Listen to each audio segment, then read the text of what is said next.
وَمِنَ اللَّيْلِ فَسَبِّحْ، اور رات کے وقت بھی اللہ کی تسبیح اور تحمید بیان کریں۔ Thanks for watching. Don't forget to like, comment, share and subscribe to Maulana Habibullah Ruhani Official. وَمِنَ اللَّيْلِ فَسَبِّحْ، اور رات کے وقت بھی اللہ کی تسبیح اور تحمید بیان کریں۔ اس سے تہجد کی نماز بھی شامل، اس سے تہجد کی نماز بھی ہو سکتا ہے، یا رات کی نماز میں مغرب اور عشاء کی نماز بھی ہو سکتے ہیں۔ میرے دوستوں، یہ بھی رات کی وقت ادا کی جاتی، مغرب اور عشاء کی نماز، اور ان اوقات میں بھی اللہ تعالیٰ کی حمد و ثنا کرنی چاہیے۔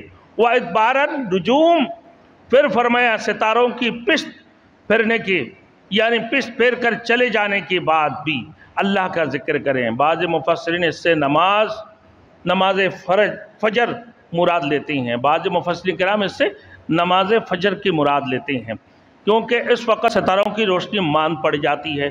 جب سورج کی کرن آتی ہے، سورج نکلنے لگتے ہیں تو ستاروں کی روشنی مان پڑتے ہیں، نظر نہیں آتی ہیں، تو گویا کہ وہ غروب ہو رہا ہے، گویا کہ وہ ستارہ جا رہے ہیں۔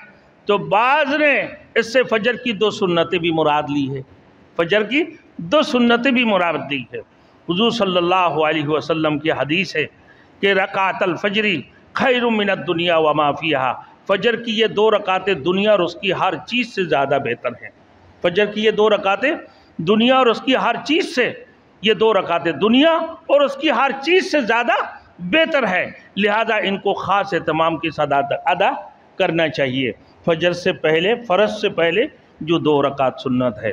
تو میرے دوستوں، اس تسبیح تحمید سے وہ ذکر بھی مراد لیا جا سکتا ہے جو ہر نماز سے پہلے یا بعد میں سنت، نوافل اور یا اطلاع کی تسبیح و تحلیل کی صورت میں کیا جاتا ہے، یہ سب چیزیں زمن میں آ جاتی ہے۔ بہرحال اللہ رب العزت نے اپنے نبی اور اس کو پیروکاروں کو پیش آمدہ پریشانیوں کا حل صبر اور تسبیح تحمید کی صورت میں تجویز فرمائی۔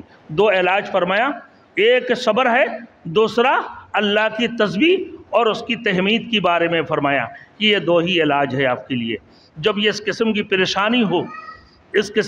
پریشانی ہو، کوئی بھی مشکلات میں ہو نا، آپ جب ان کی ضد اور ان کی عناد اور ان کی حد درمیاں شروع ہو جائے تو آپ کیا شروع کریں؟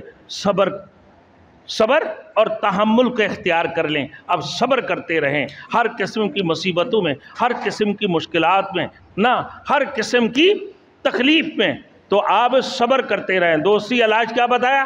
تحمید اور تسبیح، اللہ کی تسبیح کرتے رہیں۔ اللہ نے فرمایا قرآن مجید کے اندر، یا ایھا الذین آمنوا استعینوا بالصبر والصلاۃ ان اللہ مع الصابرین، اے ایمان والوں تم اللہ سے مدد طلب کرو نماز اور صبر کی ذریعہ سے۔ ان اللہ مع الصابرین، اللہ رب العالمین صبر کرنے والوں کی ساتھ ہے۔ تو اس کائنات کے اندر سب سے میٹھا پھل کیا ہے بھائی؟ سب سے میٹھا پھل صبر کی پھل ہے، سب سے میٹھا پھل صبر کی پھل ہے۔